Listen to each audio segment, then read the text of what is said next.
Je ne suis archi pas d'accord. Moi, ça fait 3 ans que je me le coltine. Bon, je me suis peut-être un peu chauffé. Sola dit j'accuse, moi je dis je m'excuse. On peut être gonchier sur le podcast ou pas? C'est rajouter une cerise sur un tas de merde, mais ça fait pas un clafoutis. Il a pas sélectionné un quarterback, il a pris un manager de chez Burger King. Il n'a pas de charisme du tout. Bonjour à toutes et à tous, et bienvenue dans un nouvel épisode du Front Office. On revient sur cette semaine 8 de NFL, et pour ce faire, je suis accompagné par Alexandre. Comment vas-tu ? Salut PA, salut tout le monde. Bah écoute, ça va nickel. Petite semaine remplie de bye week, hein, quand même pas mal d'équipes absentes, dont la mienne. Donc moi, j'ai pas regardé de football américain. Moi, je viens ici un petit peu en spectateur. Non, bien évidemment, c'est une petite blague, mais non, ça a été une semaine très très sympa, un petit week-end. On a bien profité. En plus, il y a eu le changement d'horaire, donc les matchs étaient un peu plus tôt. Donc ça va pas nous déranger. Et parce qu'on est des couche-tôt ici, hein, au front office, les gars, on est un peu des couche-tôt. Nous, on se couche vraiment pas très tard. Mais voilà, en tout cas, c'était très sympa, un bon petit week-end, et puis impatient d'en parler. Yes, le fameux décalage horaire, j'ai bien compris que j'avais fauté lors de la dernière émission. Je m'en excuse, effectivement. C'était une journée de 25 heures et non pas de 23. On verra. Si je progresse là-dessus, peut-être qu'en mars, je ferai la même erreur, tant pis. On verra bien. Et sinon, ouais, du coup, 1-0 pour la bye week contre les Raiders. Yes. Pour l'instant, le Rod, tout le first pick, il arrive fort. Là, Ouais, je te dis, on est en plein tanking là. Ça, c'est Il a bon. pris du plomb dans l'aile quand même. Hein. Puis en plus, aujourd'hui, on a pris Tyler Lockett. Ah, là, je peux te dire que là, c'est Super Bowl. Là. Ah, là, et zéro copinage. Hein. Attention, hein. Aux Ah, non, Raiders, non. il n'y a pas de copinage, les gars. Il connaît pas Pete Carroll, c'est vraiment. Il vient juste par le talent, bien évidemment. Et compétition tout le temps. Je sens que ça va être un épisode plein d'ironie. Avant de commencer, n'hésitez pas à nous suivre un petit peu partout sur tous les réseaux, Facebook, Twitter, X, Instagram, Threads. Pour je l'ai dit, Facebook, j'ai tout dit. Je pense que j'ai tout dit, de rejoindre le Discord. Petit rappel également, jeudi, on a un live, Battle of the Rooks, édition numéro 2. Donc avec Alexandre et Thibaut. Je laisse la main exceptionnellement pour jeudi, parce que je ne suis pas dispo. J'ai donné mes prérogatives. Donc évidemment, Trevion Anderson monte dans le top 5. Et puis on va voir. Mais voilà. Donc ils nous ont préparé. Will Campbell aussi. Hein. Will Campbell, mais depuis ce week-end, peut-être un petit peu moins. On pourrait y revenir dans l'émission, je pense. Mais voilà, ils vous ont préparé une grosse dizaine de noms, avec des mentions également honorables. Donc ça va être chouette. Et samedi également, un nouvel épisode de la Bye Week avec Chris Durham, qui est NFL Head Europe. Donc ultra intéressant, l'interview est en anglais. Donc c'est Alex qui est fluent bilingue, qui s'en est chargé. Il y aura les sous-titres, ne vous inquiétez pas. Et pour avoir vu quelques rushs de l'émission, l'anglais est plutôt abordable, même pour ceux qui maîtrisent un petit peu moins. De toute façon, ça aborde beaucoup, en tout cas, de termes que l'on suit, nous, en NFL, donc vous ne serez pas dépaysés, mais voilà, extrêmement intéressant sur la vision qu'il a, sur son passé également, parce qu'il a joué en universitaire, il a également été drafté en NFL, il a joué avec Matthew Stafford, vous verrez tout ça. Et puis voilà, n'hésitez pas à pousser un petit peu l'émission, parce que c'est ce qui donne envie aussi potentiellement à d'autres invités de répondre à nos appels. Donc voilà, extrêmement intéressant. Donc un live jeudi et une bye week samedi. Let's go pour le rewind de cette semaine 8, déjà la moitié de la saison. Ça passe trop vite, mais nous on essaie d'en profiter au maximum. Et on passe du coup à l'employé de la semaine. Mon contact à Washington dit qu'on n'a pas affaire à un élève, mais qu'on a affaire au professeur. Ce type-là est un professionnel. L'employé de la semaine, du coup Alexandre, je vais te laisser commencer, puisque tu as un joueur dont on n'a pas l'habitude de voir dans cette rubrique-là. Ah oui, dernièrement, c'est clairement pas la rubrique dans laquelle on va le voir, mais j'avais envie de récompenser son équipe. Et puis, je me dis aussi qu'on va faire on va un petit peu embêter Alex, qui est fan des Dolphins, parce qu'on va parler de Tua Tagovailoa, donc le quarterback, qui a réalisé une perf, sa meilleure perf de la saison, très clairement, hein, on va pas le dire. Enfin, on va pas se mentir, c'était assez compliqué depuis le début de saison, hein, vu le bilan des Dolphins. Mais ils ont eu une victoire autoritaire face aux Falcons, hein, quand même, 34-10, qui les fait monter un bilan de 2-6. Les stats de Tua Tagovailoa, c'est du 205 yards, mais très précis quand même, donc 20 sur 26 en termes de complétion, et 4 touchdowns. Moi, c'est surtout ça que je retiens. Parce que depuis le début de saison, les Dolphins, quand c'est pas Devon Achane, ça tousse un petit peu quand quand il faut marquer en tout cas un touchdown. Et c'est vrai que Tua a vraiment réalisé son meilleur match. Il a été très peu mis sous pression aussi, hein. Le pass rush des Falcons, il faudra un petit peu en parler peut-être plus tard. Mais il a eu en tout cas le temps de lancer et il a eu le temps de lancer à beaucoup de cibles. J'avais noté 9 cibles différentes, donc 4 différentes sur un touchdown. Tu as quand même aussi un jeu au sol qui commence à s'établir de plus en plus, hein. McDaniel avait parlé de changements qui allaient arriver durant cette semaine. Bah, on l'a vu, un petit peu plus de jeu au sol avec Devon Achane et Oli Gordon. Donc non, très sincèrement, une performance que je voulais mettre en lumière parce que je pense les Dolphins cette année, désolé Alex, mais on va pas souvent en parler en bien, à moins qu'ils nous fassent mentir, hein, bien évidemment, mais c'est pour ça que je voulais mettre un petit peu l'accent sur un Tua qui a fait son meilleur match cette saison et on espère que ça continue pour lui. Ouais, exactement. Il avait ouvert sa tronche il y a 2 semaines en disant que certains coéquipiers ne venaient pas aux réunions pour sortir une prestation famélique la semaine dernière avec beaucoup d'interceptions. Là, il se rattrape bien. Il y a eu des lancers quand même qui ont été des vrais lancers de QB NFL et de très bons QB NFL dans des petites fenêtres. Donc intéressant. Après, ça reste Tagovailoa. On sait que c'est irrégulier. Ça peut être irrégulier dans un match. Là, en l'occurrence, il a réussi à avoir un niveau haut et stable durant tout le match. Peut-être que la semaine prochaine, il va se planter de nouveau, que la O-line va craquer aussi. Enfin, voilà, il y a beaucoup de choses quand même dans cette attaque qui dépendent trop de Tagovailoa quand tu sais qu'au niveau du coaching staff, logiquement, c'est un head coach qui arrive à rendre facile la vie de ses quarterbacks. Donc, on verra. Est-ce que c'était finalement la défense des Falcons qui a été vraiment en difficulté? On le sait, hein, quand on parle d'irrégularité, je pense que le synonyme en NFL, c'est les Falcons. Sur certains matchs, quand tu te prends 30-0 contre les Panthers, c'est surtout le 0 point, moi, qui me choque. Là, plus de 30 points, encore une fois, c'est vraiment les montagnes russes leur saison aux Falcons, mais tant mieux pour les Dolphins, hein. Ils en avaient besoin, je pense, pour leur morale. Ça reste des compétiteurs, ça reste des joueurs NFL, donc tant mieux qu'ils l'aient prouvé sur cette semaine. Puis en plus, je pense que ça a sauvé peut-être la tête de McDaniel, hein. Il, J'ai envie que j'ai envie il d'y ira, croire, il ira peut-être. jusqu'au bout de la saison maintenant. Enfin, ou alors jusqu'au match à Madrid contre les Commanders. En plus, Il y a- t'as Alex qui fait la promotion à chaque fois de son éviction. Il arrête pas de dire qu'il veut se débarrasser de McDaniel, de toi, qu'il veut faire une table rase de tout ce qui se passe, même du GM, hein, parce que ça fait longtemps que le GM, on n'en parle pas trop au Miami Dolphins, mais c'est pas du super boulot non plus qu'il fait depuis quelques années. Mais ouais, on verra si ça sauve McDaniel en tout cas ce match. Ça le sauvera de la saison, mais pas pour l'année prochaine. Je l'espère pas et je ne le pense pas, très sincèrement. De mon côté, moi, je voulais partir sur un joueur qui, depuis son année rookie, est un joueur phénoménal. J'avais des très légers doutes quand il a été drafté numéro 1 par les Cleveland Browns en 2018, si je ne dis pas de bêtises. C'est Myles Garrett qui nous a sorti une performance stratosphérique contre les Patriots. Donc, dans une défaite, malgré tout, parce qu'il y a une belle défense, mais il n'y a pas d'attaque du côté des Browns. Donc, défaite 32-13 sur le terrain de Boston. Mais 5 sacs. 5 sacs et une pression constante. 5 sacs, c'est un record dans la franchise de Cleveland pour un seul joueur, enfin en tout cas pour un joueur dans un seul match. Et histoire de marquer l'histoire aussi de l'autre côté, c'est également la première fois dans l'histoire des Patriots qu'un joueur met 5 sacs dans un seul match, un adversaire. Donc c'est un joueur qui va vraiment, je pense, marquer l'histoire de la Ligue. En tout cas, il marque l'histoire actuelle. Et c'est effrayant. C'est effrayant parce qu'on s'en doute un petit peu sur ce match-là. Il faisait face à deux joueurs rookies, donc Jared Wilson, le garde, et Will Campbell, le tackle.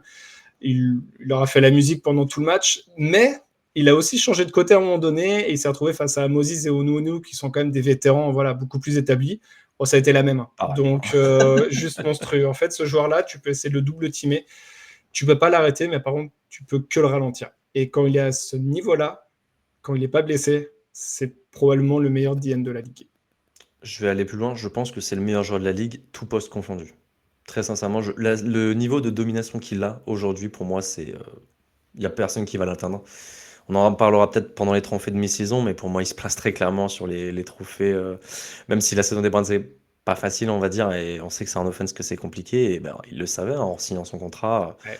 un contrat qu'il mérite. malgré tout, hein, 40 millions pour un defensive end, certains auraient peut-être crié il y a quelques années, mais aujourd'hui, quand tu vois le niveau de Myles Garrett, pour moi, il est au niveau des Aaron Donald et des DJ Watt Prime, de tous ces gars-là, en fait, en termes de domination. Donc, profitons-en, parce que ça va pas durer non plus trop longtemps, mais c'est un joueur exceptionnel à voir, et c'est tellement cool de le voir chaque week-end être à ce niveau-là. Donc, très très cool de le voir faire une performance comme ça.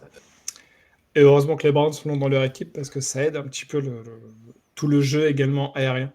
Mais ouais, effrayant. Et on verra ce que ça va donner du côté des Browns à l'avenir, mais j'ai presque envie de dire dommage qu'il ait signé ce gros contrat du côté de Cleveland, mais qu'il ne soit pas parti dans une équipe border playoff, parce que c'est vraiment le type de joueur qui te fait passer un step supérieur. Coucou les Packers avec Micah Parsons, et qui te permet derrière de voir loin en playoff. Donc un peu dommage de son côté, il a privilégié les billets verts, on peut pas lui en vouloir. Mais en tout cas, il continue lui à faire ses stats dans une défense qui est quand même extrêmement bonne du côté des Browns. Donc voilà pour ces deux joueurs, on va passer au gros dossier. J'ai un dossier énorme, plus gros que la terre, et celui-là j'ai mal au ventre, je me dis oh my god, je vais devoir le balancer. Le gros dossier, un événement qui nous a marqué, un match, une blessure, une décision arbitrale. Je vais commencer par le mien. Je voulais aborder, moi, Antoine Winfield, qui aurait dû avoir marqué 12 points pour son équipe, parce qu'il a recouvert 2 fumbles et retourné en plus pour un touchdown. Mais à chaque fois, ces 2 touchdowns ont été rappelés par les arbitres parce qu'ils avaient sifflé un petit peu trop tôt. On pourra revenir, ça a été une très grosse problématique durant cette semaine et depuis plusieurs semaines, on peut aussi élargir, mais les coups de sifflet trop tôt ou trop tardifs, bon, ça commence à être un peu compliqué. On a vu dans d'autres matchs où ça a été problématique. C'est un peu dommage quand dans un match comme ça, vraiment en plus, il y a sur l'un des deux, tu comprends vraiment pas pourquoi les arbitres ont sifflé trop tôt. Donc voilà, c'est un peu dommage, ça gâche un peu le spectacle. Je comprends ce besoin, cette nécessité d'essayer de casser un jeu plutôt que prévu pour éviter des blessures, pour éviter un amas de joueurs qui viendraient se taper les uns sur les autres. Ok. Mais là, il ne faut pas abuser quand même. Et quand c'est 2 fois dans le match, c'est un peu problématique. Ça ne les a pas empêchés, en tout cas les Buccaneers, de gagner leur match contre les Saints, 23-3.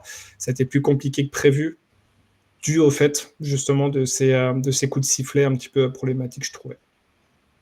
Un peu dommage, il aurait pu ramener au moins 2 ballons à la maison. C'est un peu dommage pour lui quand même. Ouais, sachant qu'il a déjà ramené la coupe à la maison il y a quelques années, donc il aura fait le grand chelem. Toi, de ton côté, Alexandre, tu voulais mettre en avant une équipe en vert, un avion qui a enfin gagné son premier match de la saison. Et du coup, tu voulais mettre en avant les Jets du coach Aaron Glenn. Exactement, le début de la nouvelle ère. Non mais vraiment, c'est la première victoire de l'ère Aaron Glenn.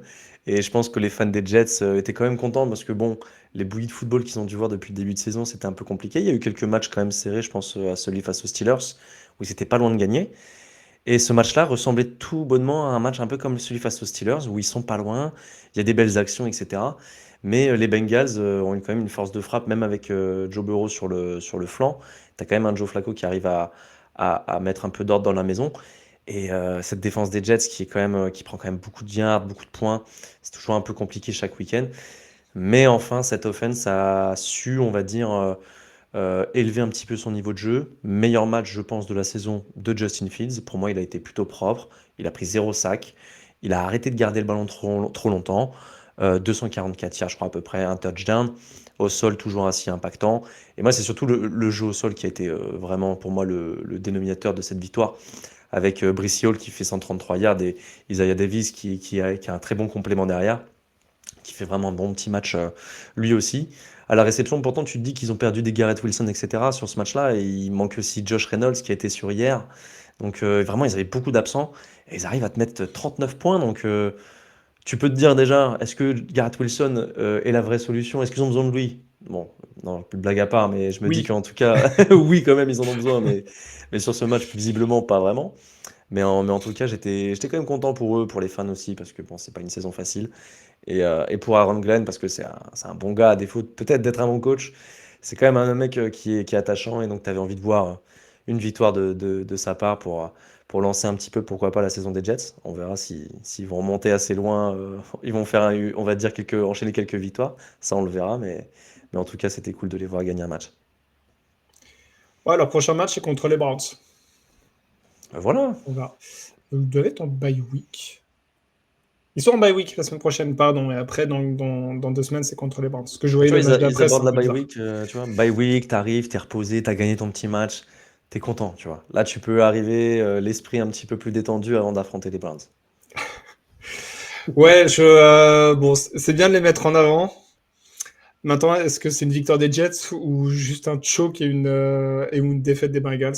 Bon, chacun pourra avoir midi à sa porte, mais ouais, quand t'es les Bengals, tu te prends 23 points dans le dernier quart-temps. C'est problématique. C'est extrêmement problématique. On l'a senti un peu venir, malheureusement. Pour les Bengals, en tout cas, hein, pas pour les Jets, bien sûr. Mais on voyait que ça faisait un petit peu match de ping-pong où chacun se répondait par un field goal ou un touchdown. Et à ce jeu-là, c'est les Jets qui ont eu le dernier mot parce que c'est eux qui ont eu le. Alors, j'allais dire le ballon final, non, puisque les Bengals ont eu un drive sur les 2 dernières minutes qu'ils n'ont pas su bonifier. Mais je te rejoins, il y a encore beaucoup de chemin à faire pour les Jets. Hein. Tu disais. Pas de sac encaissé côté offense, un seul sac. Par contre, donné à l'adversaire côté defense. Bon, ils sont tombés contre une défense à la course qui est la pire de la ligue. Ils ont su en profiter avec leur jeu au sol, plus de 250 yards, tu l'as dit. Tant mieux pour eux. Tout point positif dans leur saison assez cataclysmique est bon à prendre. Donc super. Et j'ai envie, moi, juste de mettre en avant leur dernier touchdown, où c'est pas Justin Fields qui le lance, c'est Brissy Hall. Incroyable, incroyable. Donc voilà, un trick play qui a fait plaisir sur le coup. C'était pour Mason Taylor en plus Ouais, premier touchdown en carrière en plus pour lui. qui Il s'en souviendra. Hein. qui mosse son cornerback adverse, qui fait n'importe quoi en plus. Il est dos à l'action, il sort un peu les mains. Bon, c'est les cornerbacks des Bengals, ou en tout cas, c'est la défense au global des Bengals. C'est pas une surprise, mais ouais, perdre ce match-là pour eux, bravo pour les Jets. Je suis pas sûr qu'ils en auront beaucoup plus dans la saison, mais c'est bien pour eux, c'est bon pour le moral, c'est toujours bon à prendre. Après, voilà. Je reste persuadé, moi, que Aaron Glenn reste une erreur de casting. Au moins son équipe l'a pas lâché. Tant Oui, mieux.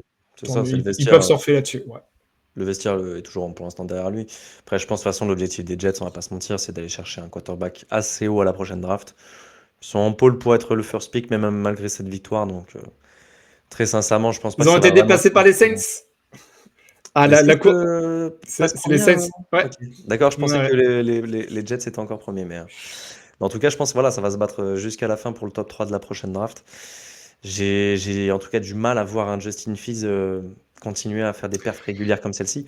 Voilà, il nous a pas habitué à ça en fait toute sa carrière. Donc personnellement, j'ai mis un petit doute là-dessus.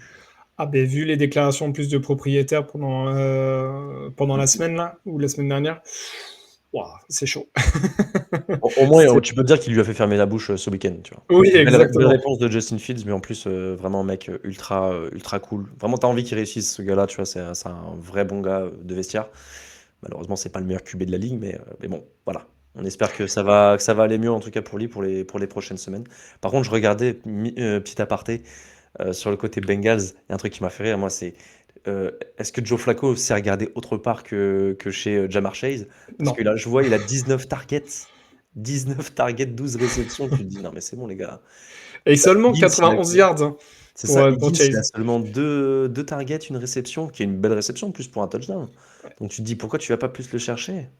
Putain, Alors en vrai, à voir. Je vais peut-être me refaire le 40 minutes celui-là, mais j'ai un souvenir aussi quand c'était Browning, le quarterback, où T. Higgins, il était mis dans une position où c'était le receveur extérieur et il faisait que des tracés go, c'est-à-dire qu'il allait tout droit direction la end zone. Vraiment, c'était Ouais, pour horrible à écarter la regarder. défense. Ouais, je sais pas, ou alors je sais pas. Ce que Donc tu là, demandes pour pas moi, plus c'est à un du autre mec. coaching staff, mais Ouais, c'est ça, c'est le coaching, quoi. donc compliqué. J'ai un pote qui m'a envoyé en privé. Flacco, c'était assez simple son intégration. Hein. Il a pris les schémas de jeu et c'est tu vises Ja'Marr Chase tout le temps. Et sinon tu passes le ballon à ton running back. C'était un peu ça l'idée quoi. Donc il a pas tort hein, dans l'absolu. Mais un peu. Ouais. Vivement la fin de saison pour les Bengals. Tu vois, il y avait une petite étincelle, mais cette défaite là pour moi, ça clôture la saison, ça sert à rien. C'est dommage parce que tu pouvais revenir à l'équilibre et Mais tu vois, oui, tu pouvais dire qu'avec la fin de saison de Joe les Burrow, Steelers, tu ils pouvais ont un revenir. calendrier compliqué en plus. Enfin, bref. Ouais. Allez, comme pour les Dolphins, on espère que ça sera la dernière saison pour le coaching staff en place et que les deux équipes puissent repartir sur des bons rails parce que franchement, tu vois du talent gâché comme ça, moi ça m'agace un petit peu. Mais bon, on a déjà un petit peu trop parlé, je trouve, de ces Bengals-là. Voilà pour le gros dossier. On va passer à l'évaluation. Toi tu vis, toi tu vis, toi tu crèves. Hey, qu'est-il arrivé à notre justice savamment rendue par un conseil présidé par nos très sages anciens? Je les ai tous fusillés. Pour l'évaluation, donc une top équipe chacun, une flop équipe chacun. Je te laisse commencer. Si tu veux commencer par la top ou la flop, fais-toi plaisir. Bon, je vais commencer, tiens, par la top équipe, pardon. Top équipe, on va Je partir suis sur étonné. sur Je les te, je te- Texans. je te laisserai la flop, ça sera la dernière équipe. Allez, vas-y, ça part. Non, mais en tout cas, je vais parler des Texans, qui pour moi m'ont vraiment rassuré sur ce match face aux 49ers. Les 49ers, alors c'est vrai qu'on sait qu'ils ont beaucoup de blessés, mais pourtant c'est quand même une équipe qui je trouvais toujours très bien coachée. Et surtout défensivement, tu sens que depuis que Robert Saleh est là, bah, cette équipe est capable de faire des très beaux coups. C'est une défense jeune, et je pense que pour les années à venir, ça va être plutôt flippant.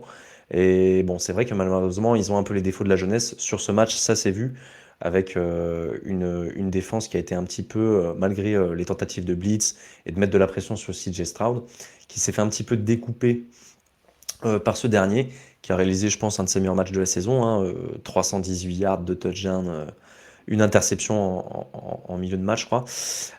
Et un jeu au sol un petit peu retrouvé aussi. Woody Marks, Nichuk qui sont là. Il n'y avait pas Nico Collins aussi. Donc ça, Ouais, c'est quelque chose commotion. Voilà, c'est ça. Donc il avait une commotion. Donc du coup, il fallait qu'il y ait des receveurs qui step up. On avait parlé un petit peu durant la saison draft de Jalen Noel et Jaden Higgins. Force est de constater que ces deux-là ont fait plus de 100 yards en cumulé, hein, bien évidemment, pour les deux. Et qu'il y a eu pas mal de cibles qui ont été touchées, hein. Je crois qu'il y a quasiment plus de 9 cibles différentes. Donc pareil, ça c'est une offense qui a pas mal tourné. Il a même pas été saqué. Donc ça aussi, ça c'est la O-line, c'est un petit peu le running gag qu'on a un petit peu tout le temps avec les Texans sur cette O-line. Mais force est de constater également qu'ils ont bien protégé leur quarterback. Avec, je pense à Ayrton Serie qui a fait zéro pression accordée. Donc pour un rookie, pareil, très très cool de le voir performer semaine après semaine, en tout cas progresser. Et c'est bien pour l'offense des Texans, parce que je pense que de toute façon, si cette O-line ne tient pas, ça va être compliqué. Ils vont pas avoir beaucoup de chance pour la suite de leur saison. Là, ils arrivent en 3-4. Ils ont un calendrier qui est pas non plus le plus dur de la NFL. Je pense qu'ils peuvent revenir largement à un bilan à l'équilibre dès la semaine prochaine, ou en tout cas dans les semaines à venir. Donc on verra un petit peu ce que ça dit. Voilà, je te vois faire les gros yeux, mais je crois que non. Euh, La semaine prochaine, je crois qu'ils ont un gros match. c'est les Et c'est Broncos. la semaine d'après. Oh, ça va, ils ont une grosse défense des Broncos, mais tu vois, si cette offensive line, en Ouais. tout cas, arrive à tenir face à la D-line des Broncos, qui est quand même peut-être, je pense, l'une des meilleures NFL, tu pourras te poser la question de te dire, tiens, cette offense commence à progresser et ces Texans seront à prendre au sérieux. Donc, non, je voulais mettre un petit peu l'emphase sur CJ Stroud et ses Texans. Ouais, complètement d'accord. Juste dommage, ça, son interception que je trouve pas très jolie. Mais hormis ça, le jeu au sol a bien fonctionné. Un Woody Marks qui a été au four et au moulin à la course et à la passe, donc le running back rookie. On le savait, enfin, les 49ers, oui, ils ont des blessures et en plus, ils n'ont plus du tout de pass rusher. Parce que tu as Bossa, tu as Bryce Huff qui est blessé, il y a toujours Gross Matos aussi, enfin, il n'y a plus personne. Hein. Vraiment, c'est dépeuplé. Fred Warner aussi. Fred Warner aussi. Voilà. Mais très compliqué pour eux. Mais à côté de ça, malgré tout, il y a l'attaque du côté de Houston, mais il y a aussi la défense et qui, elle, par contre, il n'y a pas beaucoup de blessés et ça a réussi à très, très bien museler cette attaque-là des 49ers. La preuve en est, McCaffrey, il a fait 8 portées. Donc c'est que le plan de jeu des Niners, il était clair dès le départ, c'est on va pas tenter de jeu de course parce que de toute façon ça ne passera pas. La D-line est tellement imposante du côté des Texans qu'en fait ça fait changer complètement un plan de jeu et une manière de jouer pour leurs adversaires. Si en plus l'attaque des Texans commence à répondre, effectivement ça va commencer à devenir très dangereux. Donc j'attends de voir de mon côté, on va voir dans le power ranking. Peut-être qu'il y a eu une petite enflammade. Moi, je reste un peu mesuré, mais c'est bien pour eux parce que dans la division, les deux autres équipes, ils ne les attendent pas très clairement. Les Colts, ça avance énormément. Les Jaguars, ça ralentit un petit peu, mais ça reste toujours devant pour le moment. Donc, ouais, il va pas falloir traîner s'ils veulent le spot pour les playoffs en tant que meilleur second, parce que je les vois pas malheureusement revenir sur les Colts. Donc ouais, il va pas falloir laisser trop de matchs en route. Prochain match, tu l'as dit, contre les Broncos. Bon, pareil, si Stroud se prend 7 sacs, ça ne voudra pas dire que la O-line est horrible. Je pense qu'il y aura un juste milieu entre ces deux matchs. Par contre, comme tu l'as dit, si ça arrive à limiter la pression et les sacs du côté des Broncos, là, on pourra se dire qu'il y a quelque chose qui est en train de bien se mettre en place du côté des O-line. Et ça pourra être que bénéfique pour CJ Stroud qui, depuis 1 an et demi, subit pression après pression pendant tous ces matchs. Donc à voir de leur côté. Mais voilà.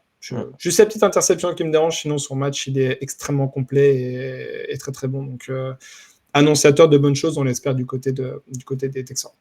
Puis en plus, tu vois, sur cette défense, tu sais que ça t'amène un petit plancher, on va dire, Ah ouais.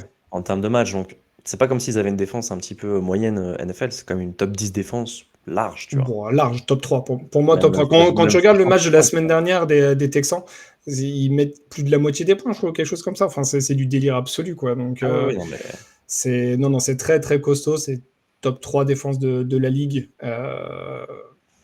Donc, il faut que l'attaque performe. c'est ça. Si cette attaque performe et est capable de marquer au moins 25 points par match, tu sais que ça peut être une équipe top 5 NFL, tu vois. Moi, j'ai pas de problème avec ça. Top pour les Texans. Moi, je voulais parler du coup d'une équipe d'AFC Est qui n'est pas les Jets malgré leur victoire et qui n'est pas non plus les Dolphins, qu'on en a déjà parlé, qui n'est pas non plus les Patriots, qu'on en a un petit peu parlé avec Myles Garrett. C'est du coup les Buffalo Bills qui, je trouve, se sont un petit peu rassurés. Ils reviennent de bye week et avant cela, ils avaient enchaîné 2 défaites, une contre New England et une autre contre les Falcons, qui était un peu problématique, celle contre les Falcons, je trouvais. Et là, ils ont montré des choses un petit peu plus rassurantes. Alors oui, effectivement, l'adversaire était moins fort qu'attendu parce que Bryce Young était blessé. Donc c'était Andy Dalton qui a fait un match extrêmement problématique. Mais à côté de ça, malgré tout, je trouve que la défense des Bills a réussi à bien mettre la pression sur cette O-line et ce quarterback-là des Panthers. Il y a eu un début de match assez compliqué où il y avait 6-3 en faveur de Buffalo. Et puis derrière, il y a eu le show James Cook qui nous a fait un match à plus de 200 yards à la course. On pourra en dire beaucoup de choses. Ça a été des énormes gains, vraiment des big plays. Il y a eu deux plays à plus de 50 yards à la course de sa part. Mais c'était contre une défense des Panthers qui était top 10 de la ligue, en fait, contre le jeu de course. Et donc, c'est pas anodin. Pour moi, c'est pas anodin. C'est une défense qui prenait moins de 100 yards à la course par match, en moyenne, avant ce match-là. Et maintenant, ils sont à beaucoup plus de 100 yards à cause de ce match-là. Donc, ils sont maintenant milieu de la ligue en nombre de yards encaissés à cause de ce match-là. Donc, il y a des choses à revoir. Tout n'est pas rassurant du côté des Bills, mais moi, j'ai vu des bonnes choses. Il y a toujours des pénalités sur la O-line qui me gênent un petit peu. Pierre en parlait dans le Discord, donc, qui tient le compte Bills France, pas rassuré par le jeu de passe. Et en même temps, quand ton jeu à la course fonctionne, appuie dessus et le jeu de passe vient d'après. C'est-à-dire qu'il n'y a pas besoin de forcer là-dessus. Donc, il y a encore du boulot du côté des Bills. Je pense que ça les a rassurés. En sortie de bye week, de mettre plus de 40 points, je pense que ça fait du bien à la tête, ça fait du bien à tout le monde. Il y a du boulot pour arriver jusqu'en playoff, pour aller loin en playoff en tout cas. Mais je trouve qu'il y a des côtés rassurants, offensivement et défensivement, parce que ça a réussi à bien mettre la pression. Donc voilà, des éléments sur lesquels s'appuyer pour les prochains matchs. Moi, je trouve aussi que les Panthers se sont un peu comme souvent sur plusieurs matchs cette saison, ils se tirent une balle dans le pied, hein, on va pas se mentir. Là, sur le match, c'est Andy Dalton qui fait 3 balles perdues, je crois, de fumble et une interception. Compliqué après, c'est vrai que la défense des Bills, c'est quand même une défense assez opportuniste, qui, dès qu'une opportunité se présente, vont la saisir. Ils savent créer des turnovers, etc. Donc là, c'était bien pour eux. Josh Allen n'a même pas à se surpasser quand tu regardes le match. Ils sont même capables en dernier carton, je crois, de mettre Trubisky sur le terrain. Donc bon, à un moment donné, même James Cook, je crois que c'est 216 yards, il est fait en 3 cartons, hein, quasiment. Ils ont vraiment, tourné, c'était 40-9 au début du quatrième carton avec un touchdown des Panthers. Ouais. Non, mais après, voilà, t'as tout dit.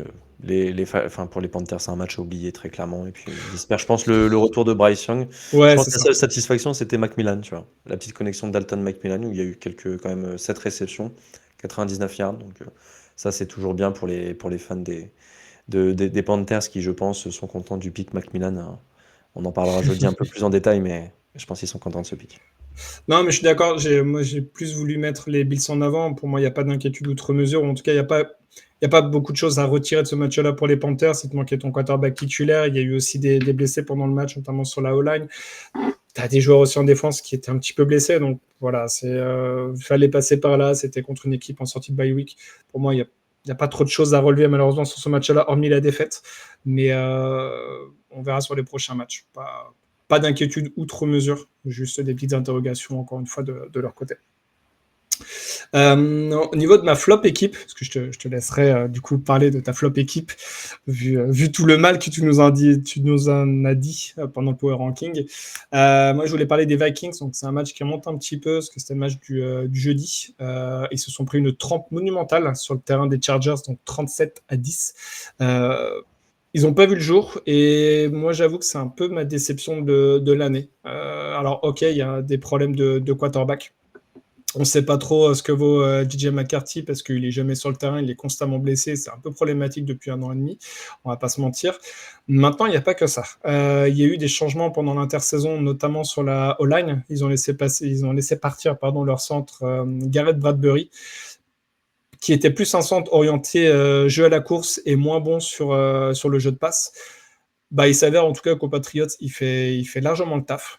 Et le centre remplaçant, il est soit blessé, donc c'est Ryan Kelly, soit le remplaçant est extrêmement mauvais. Pareil, au niveau du garde, ils ont pris Will Fries des Colts également, qui était beaucoup plus orienté jeu de passe que jeu à la course. Et il est très mauvais quand il n'est pas blessé également. Donc en fait, il y a ce poste de quarterback qui pose question, effectivement. L'année dernière, je trouvais malgré tout que leur O-line tenait plutôt bien la route. Ils ont décidé de faire des changements. C'est des changements qui, pour moi, ne portent pas leurs fruits et qui est même désastreux en fait, pour l'équilibre de leur O-line. Tu rajoutes à ça en plus un Christian Darisso qui revient de blessure, mais qui a encore eu un petit bobo sur ce match-là, qui du coup est remplacé par un mec que je trouve extrêmement mauvais. Il n'y a rien qui va, malheureusement, et ça se voit sur cette saison-là, ça se voit sur ce match-là, où ils ont pris une tempête monumentale par la D-line des Chargers, qui étaient en difficulté sur les derniers matchs. Là, ils se sont réveillés. Là, je ne sais pas si la saison va être longue pour eux, mais bon, le prochain match, c'est contre les Lions, en sortie de bye week du côté de Détroit. Et les gars, je vous souhaite bon courage, parce que vu ce que j'ai vu sur ce match-là, si vous en prenez 40 contre les Lions et en une mi-temps, je ne serais pas choqué. Ouais, le côté un petit peu darling de l'année dernière, c'est un peu évaporé. Et puis malheureusement, tu as Sam Darnold qui fait les beaux jours de Seattle. Je pense que Il y a Daniel Jones aux Colts, parce qu'il était Daniel aussi dans Jones l'effectif. aux Colts. Bon, après, je pense qu'en soi, l'idée était quand même bonne de ne pas les re-signer dans la mesure où tu avais quand même investi un 9e pick sur McCarthy. Là, en plus, je crois qu'il peut être activé. Ou en tout cas, normalement, son éligibilité, je crois que c'était 6 semaines où il pouvait pas jouer. Donc pour moi, normalement, dès la semaine prochaine, il peut de nouveau être titulaire. Ce sera à surveiller. Mais de toute façon, voilà, on l'avait dit déjà en préambule au début de la saison.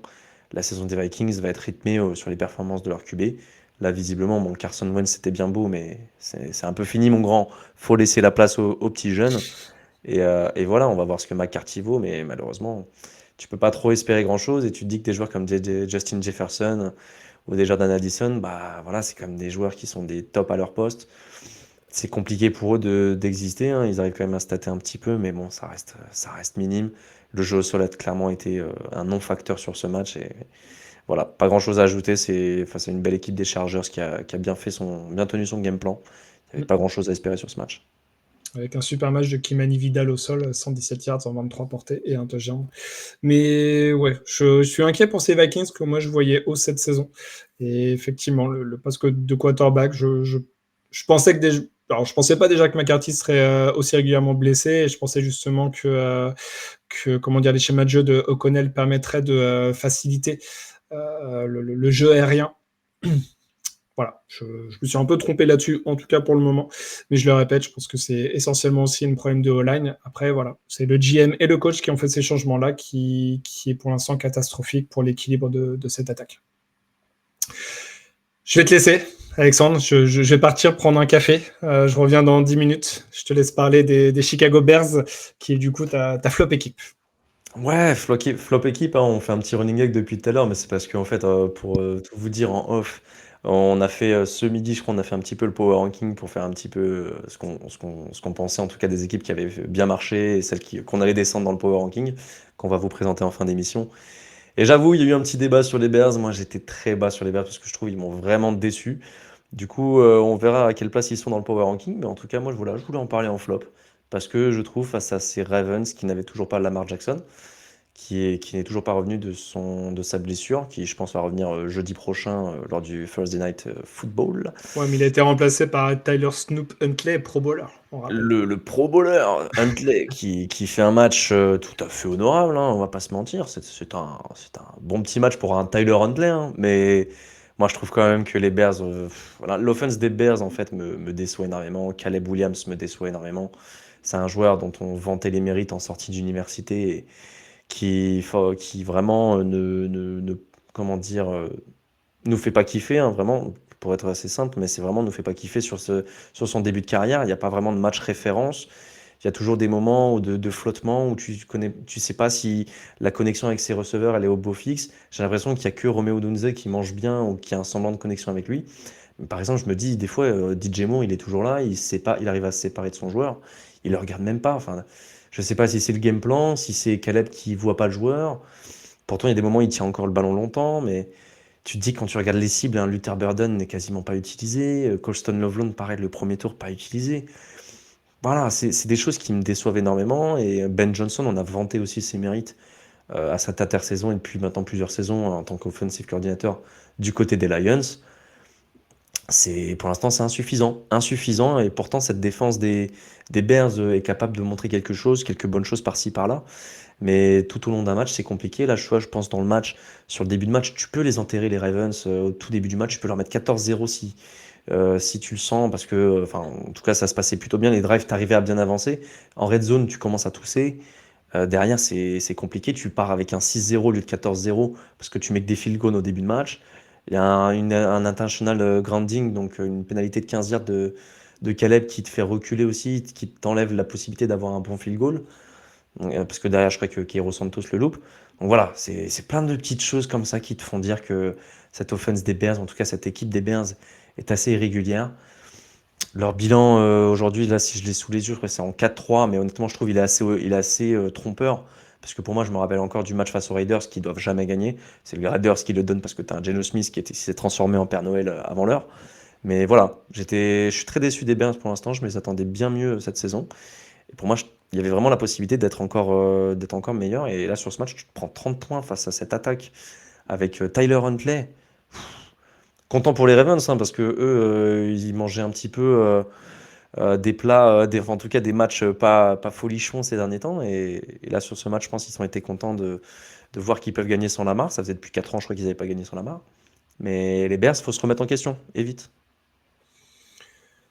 Ouais, je te rejoins, et c'est aussi son incapacité à se transcender. Son interception, elle intervient quand les Bears sont en 13-16. Donc, t'es encore dans le match largement, et tu lances une patate vraiment pas jolie qui permet aux Ravens d'être à 10 yards en fait, de l'embut des Bears et de marquer un touchdown et de faire la différence en fait, sur ce match-là. Donc, je te rejoins, c'est un tout. La défense reste quand même leur point fort, je trouve. Moi, personnellement, je ne mettrais pas du tout de Ben Johnson sous le bus. Je pense qu'il essaye de faire avec ce qu'il a.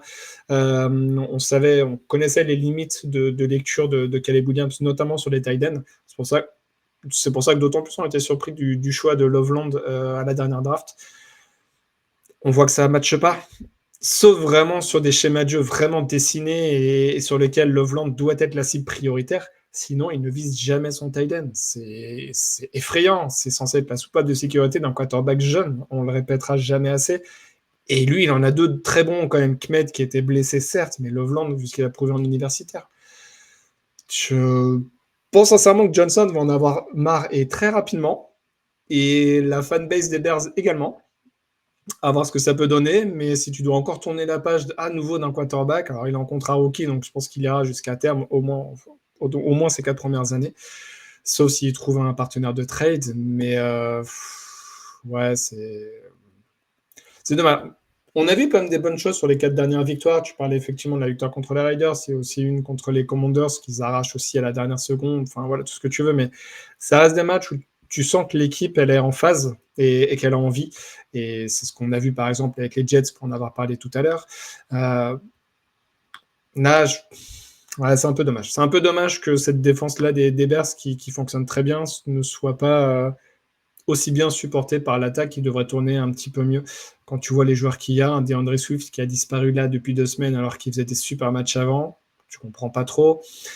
Contre une défense en plus à la course des Ravens qui ont perdu Madubuike depuis plusieurs semaines et pour toute la saison, qui était quand même beaucoup plus permissif sur le jeu de course. Je sais pas, il y a des choses qui, moi, me posent question vraiment. Tu vois, bref. Tu as dit beaucoup de choses sur les Bears, effectivement, et c'est un peu problématique, je trouve. Ils restent toujours en positif dans leur division, mais tu sens que c'est un peu frauduleux, ouais, effectivement, quand tu vois leur calendrier. Mais tu vois, ça tient qu'à un fil. J'ai l'impression tu vois, j'en parlais, mais un DJ Moore, t'as l'impression qu'il a à 2 doigts de demander son trade, je serais pas choqué. Parce que le mec, que c'est quand même un joueur qui est capable de faire des saisons à 1200, 1300 yards, Ouais. si bien utilisé. Tu te dis quand même que tu mets une arme comme ça avec Ben Johnson. Ah, t'es quand même. Je pense Ben Johnson, il est inventif, le coco. Mm. Le mec, il doit trouver des bons schémas en valeur et c'est assez fou de voir que c'est pas le cas. Donc, question sur Caleb Williams, on l'a dit. Ben Johnson un petit peu, mais t'as raison, c'est le début, on verra ce que ça dit au fur et à mesure de la saison. Mais vraiment, les Bears qui se réveillent un petit peu, quoi. On l'espère pour eux, on verra. Exactement. Pas pour les Lions, Vikings et Packers, mais sinon le reste de la ligue peut-être. Peut-être souhaite voir les Bears aller un petit peu mieux. Voilà pour l'évaluation. On va passer au 2-minute warning.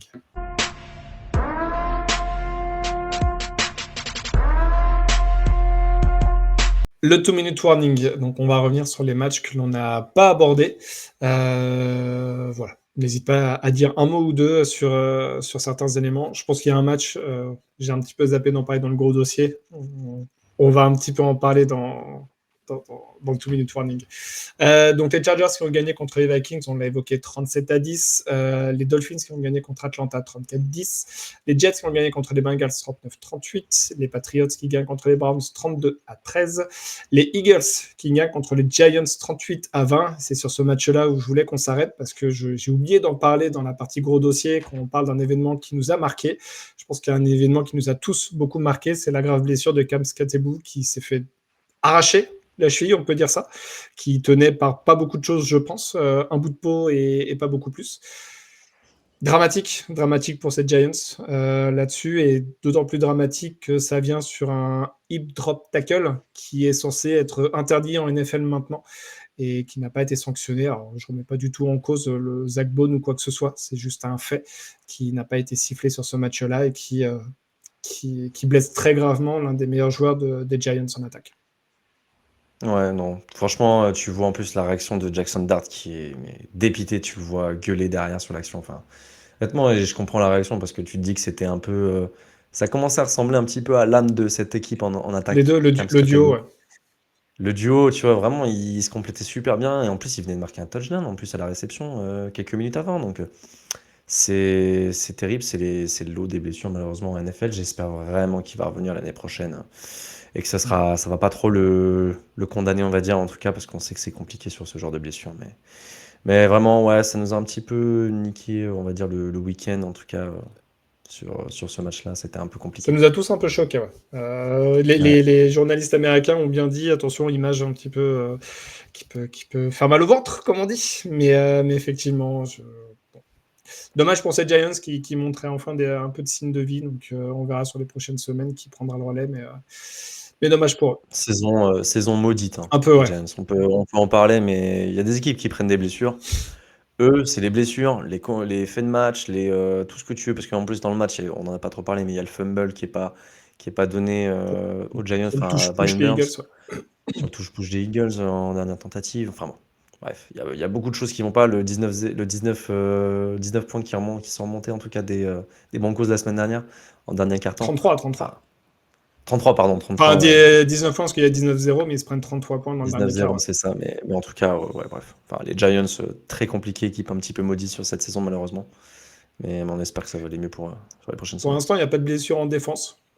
Et Abdul Carter commence à montrer des bonnes choses. Donc, il y a quand même du positif à garder, mais effectivement, c'est dommage pour eux. Les Bills, on en a parlé, qui ont explosé les Panthers 40-9, les Ravens qui ont gagné 30-16 contre les Bears, les Texans qui ont gagné contre les Niners 26-15, les Bucks, on l'a un petit peu évoqué également, 23-3 contre les Saints, les Broncos qui ont eux aussi explosé cette défense des Cowboys 44-24. J.K. Dobbins ressuscité depuis l'année dernière, une connexion Bonix-Troy Franklin qui fonctionne hyper bien, et surtout une attaque des Cowboys qui n'a pas avancé face à cette très très grosse défense des Broncos. Ouais, bah, de toute façon, c'est le point fort de cette équipe des Broncos, hein, c'est sa défense. Et quand tu vois qu'ils jouent une équipe en face, les Dallas Cowboys, qui sont quand même pas mal permissifs, sur leur défense, en tout cas, ils encaissent beaucoup de points. Et bah, quand tu as des joueurs et tu as un bon game plan, bah, ça va vite. Derrière, on sait que le jeu au sol, c'était un petit peu compliqué ces derniers temps à Denver. Et bah, là, Dobbins fait quand même une belle saison malgré tout. Et là, sur ce match, nous prouve encore qu'ils ont eu raison de parier sur lui. Et comme tu l'as dit, Franklin, moi j'adore la petite connexion avec Bonix. Ouais. Je trouve que ça marche vraiment bien les deux. Et Franklin, l'année dernière, petite déception quand même, parce qu'il avait été pris, même s'il avait été pris en tant que quatrième tour, tout le monde a lancé un petit peu comme un bon petit joueur de foot. L'année dernière, il n'avait pas fait grand-chose. Là, cette année, il a vraiment fait il fait vraiment une bonne saison. Donc, les Broncos sont une équipe sérieuse. De toute façon, dans tous les cas, ça va être chiant à jouer. Et les Cowboys, pour revenir juste à eux, mais ils marquent 24 points, mais c'est vrai que leur ressenti, comme tu le disais, était pas incroyable. Même si Dak Prescott fait du mieux qu'il peut avec la pression qu'il prend sur ce match-là. Donc, Ouais, 2 interceptions, quand même, moins de 200 yards à la passe, 2 interceptions. Ouais, il s'est pris une vague de pression. il y a des moments où tu vois aussi, tu as du Nick Bodito qui vient sur toi, qui est quasiment tout le temps, il lâche des pressions. Jonathan Cooper aussi. Enfin, franchement, la D-line des Broncos, elle fait vraiment flipper. Et sur ce match-là, tu l'as vraiment bien vu. Même si la O-line, même s'il y a quelques blessés du côté des Cowboys, il y a quand même quelques petits joueurs sympas. Donc, bon, c'est un peu dommage. Ouais. Donc les Cowboys en 3-4-1 et les Broncos en 6-2. Deux derniers matchs, les Colts, pareil, qui ont assis leur domination contre les Titans 38-14. Bon, Jonathan Taylor, MVP de la saison. Franchement, il fait une saison de fou furieux, hein. Je pense pas qu'il sera MVP. En tout cas, on verra nous peut-être dans Ouais, il sera nos petits trophées sera de mi-saison, offensif. mais je pense qu'il aura des voix, hein. Il aura des voix très J'espère. clairement. Et pour l'Offensive Player of the Year, je pense qu'il va vraiment être bien positionné. Parce que là, en plus, il est sur les bases de battre vraiment, je crois que le record de Saquon Barkley, hein. Oui, j'ai vu la stat passer aussi, ouais. Ouais. En tout cas, il a plus de touchdowns que Saquon à cette même époque, hein. Donc là, pour l'instant, il est sur des bases monumentales. Mm. Et franchement, très cool à voir. Excellent joueur. Et cette équipe des Colts, de toute façon, tu vois, ces genres de matchs-là, ils se font pas peur. C'est une équipe qu'ils doivent battre, ils doivent leur mettre 20 points, ils vont leur mettre 20 points. C'est ça. Et je pense que là, ils ont la confiance en ce moment, ça va être très dur d'aller les chercher en AFC. Ouais. Voilà, il y a quelques équipes qui sont pas trop loin, mais hormis ça, franchement, ça va être chaud d'aller les. En tout cas, dans la division, je pense que la division, elle est pour eux. Vu les déboires des uns et des autres. Ouais, et franchement, je regarde leur calendrier. Tu peux avoir les Chiefs en difficile, les Texans, parce que ça reste en 2 matchs contre les Texans, parce que ça reste des matchs de division. Il y a les Seahawks. Il y a l'infirmerie des Niners. Franchement, ouais. On verra la suite, mais il y a une petite autoroute pour eux. Ouais, clairement. Donc intéressant à suivre. Les Titans, nouvelle défaite. On n'attend pas beaucoup de victoires d'ici la fin de saison, mais on veut juste voir Cam Ward progresser. Moi, franchement, attends, je me permets vite Oui, fait, mais vas-y, juste vas-y. sur Cam Ward, je vois pas grand-chose pour l'instant. Vraiment, je m'attendais à voir plus, et je trouve qu'on n'en parle pas assez. Pourtant, c'est un numéro 1 de draft. Je pense qu'il y a d'autres mecs, on les aurait bien plus lâchés sous le bus. Comme Là, Caleb Williams. bah, tu vois, Caleb Williams fait la même saison qui est en train de faire Cam Ward. Je suis désolé, je pense qu'on en parle bien plus, tu vois. Oui. L'année dernière, en vrai, Après, c'était un des joueurs incroyable. aussi les moins. Alors, c'était un des numéros 1 de draft les moins hype. Et on en avait parlé pendant l'intersaison, mais aucun match en prime time pour les Titans, en ayant eu un numéro 1 de draft quarterback. Ouais. Je pense que voilà, la hype était Pas de absolument hype. pas présente. Effectivement, il a ses limitations. Et puis à voir si. Il a l'air d'avoir de l'intelligence, au contraire d'autres quarterbacks, pour l'avoir vu jouer sur d'autres matchs où il comprend le jeu à des moments. Donc pour moi, j'ai un peu d'espoir pour lui si le nouveau coaching staff qui arrivera l'année prochaine arrivera à le développer. Ouais. Et le match de la nuit, enfin du coup de la nuit de dimanche à lundi, les Packers qui se déplaçaient sur le terrain des Steelers pour le Aaron Nico et victoire des Packers 35-25. Ouais. Les Packers m'ont pas rassuré en fait, outre mesure. Ils ont un Tucker Kraft qui, alors c'était le National Tight End Day, pardon. Il a fait montre de tout son talent. Il était vraiment ultra impressionnant, mais je sais pas, je suis pas rassuré. Je trouve que Jordan Love, il balance des ballons. Alors là, tout est arrivé dans les mains de ses receveurs, mais franchement, t'en as 3 ou 4 qui pourraient partir dans l'autre sens. Vraiment, sur ce match-là, c'était flippant, quoi. Donc, heureusement pour lui qu'il a des bons receveurs, en tout cas des receveurs qui arrivent à bien se mettre sous le ballon, à s'ajuster. Mais en même temps, à côté de ça, Pittsburgh, la défense qu'on nous vendait insubmersible, bah là, elle prend quand même vachement l'eau cette saison. Ah, cette saison, c'est compliqué, hein. Je sais pas le nombre de matchs qui sont pris, où ils ont pris plus de 30 Ah, points. plus de 30 points, ouais, c'est beaucoup peut-être plus que 4-5, je hein. pense en cumulé par rapport aux dernières saisons. Je pense que Ah ça va ouais, être hein. assez effrayant. Et offensivement, ouais, c'est compliqué. Il y a une belle connexion avec Metcalf du côté de Rodgers, mais c'est tout en fait. Et il y a eu des ballons de Rodgers qui m'ont un peu inquiété, où je trouvais que ça manquait de vélocité. C'est-à-dire qu'il mettait, on peut dire, un petit peu trop d'air sous le ballon, ce qui donnait en fait l'impression que le ballon avançait doucement vers le receveur, et ce qui peut être très dangereux quand un cornerback qui arrive à bien lire le jeu, et généralement ces ballons-là, ça part dans l'autre sens, quoi, en pick six. Donc ouais, j'ai vu des lancers qui m'ont un peu... Voilà. Bon, après, le papy, il a 46 ans quand même. Oui, non, Faut mais être c'est sûr. indulgent avec lui, hein. Normal, il y C'est aura sûr. moins de vélocité, hein. C'est sûr, Ça, c'est c'est sûr, sûr. mais du coup, si les Steelers veulent aller loin et déjà prendre la diff, parce que là j'ai l'impression que c'est plus les autres équipes de leur diff qui la perdent plus que celles qui la gagnent, à l'heure actuelle, quand tu vois le niveau des Steelers. Mais il ne faudra pas laisser beaucoup de matchs en route, parce que ça peut revenir très très vite. Et ouais, je ne suis pas du tout rassuré, tant offensivement que défensivement, par les Steelers. Ouais, non, de toute façon, c'est un petit peu les montagnes russes aussi, hein, les Steelers, en termes de matchs. Il y a des matchs où ils font un vrai bon game plan, et que derrière, ça cruise. Et d'autres matchs où c'est un peu plus compliqué, comme celui-là. Et les Packers, toujours aussi, petite mention quand même sur la défense. Moi, je trouve, depuis le Ouais. trade de Parsons, c'est quand même une défense qui est largement top 10, voire top 5. Et je trouve vraiment qu'elle m'impressionne. On avait critiqué le fait qu'il n'y avait pas eu de edge rusher. Bon, ça va, t'as pris Parsons en free agency, donc ça va, tu manges bien. Mais sur les cornerbacks, pareil, tu vois, je m'attendais à pire, et je trouve qu'il y a des belles petites surprises, donc pareil. Voilà. Tu vois que Parsons te change une stratégie de jeu défensive, et tu le ressens en tout cas dans les résultats des Packers, qui sont un 5-1, 5-1-1.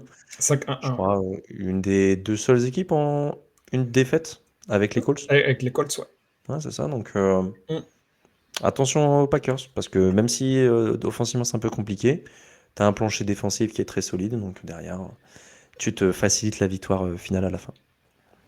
Les Packers qui vont rencontrer les Panthers la semaine prochaine, et les Steelers qui vont rencontrer les Colts.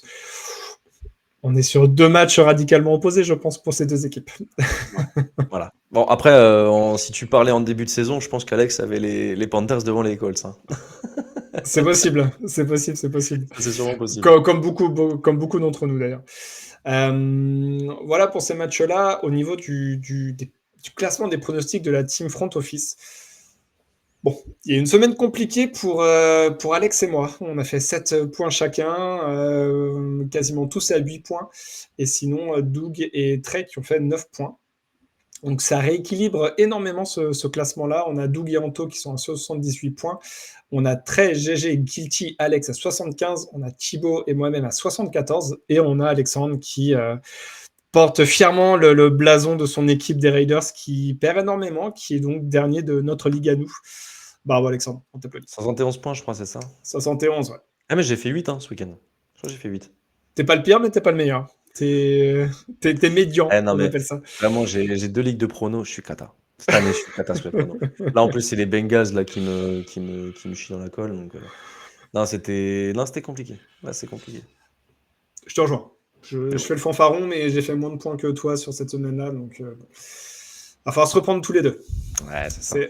C'est pour ça qu'on fait cet épisode-là. C'est toujours les 2 derniers du classement qui font les épisodes du Rewind. Donc peut-être que la semaine prochaine, ça sera 2 autres personnes. Pas pour moi. Je Ouais, pense beaucoup en non, Qatar. ouais, toi tu vas continuer. Voilà pour ce 2-minute warning et on va passer à l'overtime.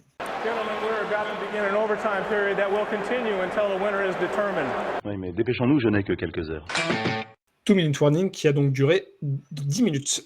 Pour l'overtime, on a notre Power Rankings pour lequel on a eu de forts débats sur les Bears. Voilà, donc vous l'avez en visuel, pas de changement sur les 10 premiers, avec toujours les Colts en 1, les Lions, les Bucks, les Bills et les Rams sur les 5 premiers. On a laissé les Eagles en 6, les Packers en 7, les Seahawks en 8, les Chiefs et les Broncos en 9 et 10. Une petite montée pour les Pats et les Chargers avec un +1 et un +2 respectifs. Les Commanders qui n'ont toujours pas joué à l'heure où on enregistre cet épisode, donc on les a laissés en 13. Les Niners qui prennent un petit peu leur défaite avec un -3. Les Texans, je l'ai évoqué, avec un +6, qui sont donc 15e de notre Power Rankings. Alors, qui montent de +6, mais surtout parce que d'autres équipes descendent, parce qu'on a les Cowboys en -1, les Bears en -2 et qui sont du coup en 18e. On a les Falcons en -2 également, les Ravens qui sont l'une des équipes qui montent le plus avec un +4. Sinon derrière, voilà, les Vikings en -2, les Giants en -1, les Panthers qui baissent un petit peu, les Browns aussi, et les Dolphins. Alex nous a fait un petit push pour son équipe de cœur qui prennent un +3 et qui du coup se positionne 27e. Pareil, c'est un peu par défaut parce que les Bengals chutent et sont 30e. On les a bien clashés. Là-dessus, ils se prennent un -3, donc sont 30e. Et changement sur la dernière place avec les Jets qui montent d'une place, qui sont 31e, et les Titans qui sont le bon édan de la ligue. Est-ce que tu as des équipes, toi, que tu veux mettre en avant sur ce PR? Non, bah, on en a déjà pas mal parlé durant cette émission. Un peu surpris que tu me parles pas du tout des Patriots, et de même de Drake May, qui je pensais que tu allais le mettre en joueur de la semaine, je pensais que tu allais te dire des trucs et tout. Je parle Pas peu de du mon tout. équipe. J'ai fait une entorse la semaine dernière parce que je voyais que personne du front office voulait en parler et je me suis dit qu'il fallait quand même les mettre en avant. Mais sur les trophées de mi-saison, peut-être que je parlais de Drake May dans un trophée. Ok. Ouais, tu utilises un peu, quoi. Et Exactement. non, franchement, par contre, deuxième mi-temps incroyable de Drake May.